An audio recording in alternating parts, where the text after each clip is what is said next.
কঙ্গনা রানাওয়াতকে একজন চড় মারলেন কারণ কঙ্গনার একটা কথা তার অপছন্দ হয়েছিল। তাতে সোশ্যাল মিডিয়া জুড়ে আনন্দের ঢেউ, যা হয়েছে বেশ হয়েছে। অনেক বড় বড় মানুষ বলছেন যে চড় মারার জন্য যদি ওই মহিলার চাকরি যায় আমি তাকে চাকরি দিয়ে দেবো। সব মিলিয়ে দেশ জুড়ে একটা বিরাট সমর্থন চলেছে। তাহলে বলতে হবে আমরা বাক স্বাধীনতা কথাটার মানে ভুলে গেছি।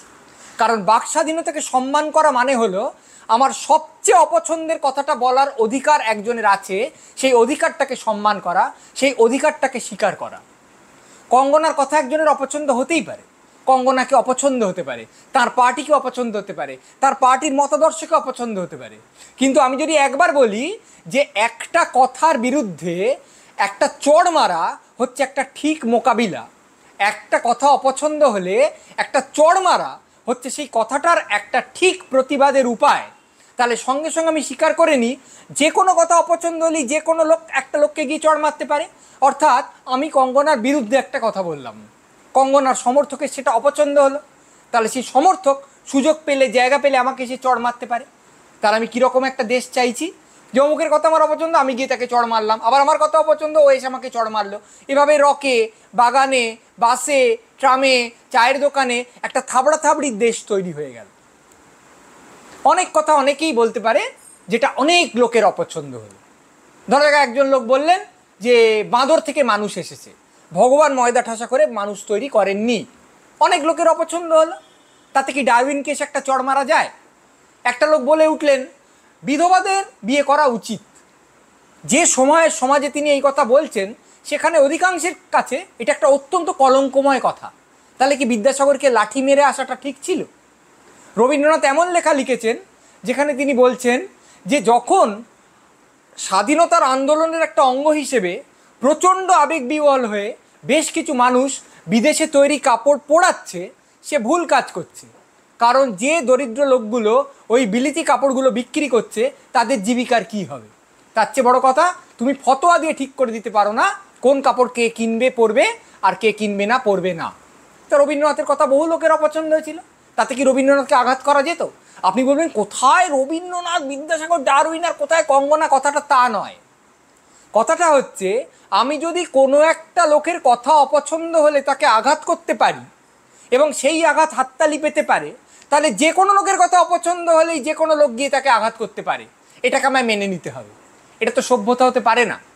আমরা একটু ভেবে দেখলে বুঝবো যে আমরা অনেক সময় একটা ক্যাম্পাসে, ধরা যাক একটা দক্ষিণপন্থী ছাত্র সংগঠন একটা সিনেমা দেখাতে দিল না, একটা লোককে বক্তৃতা দিতে দিল না, ক্যাম্পাসে ঢুকতে দিল না, আমরা বলি এটা একটা অশিক্ষিত কাজ। ঠিক বলি, এটা অশিক্ষিত কাজ।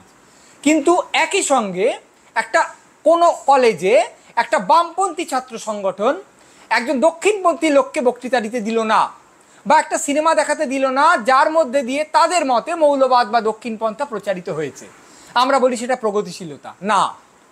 দুটোই অশিক্ষিত কাজ।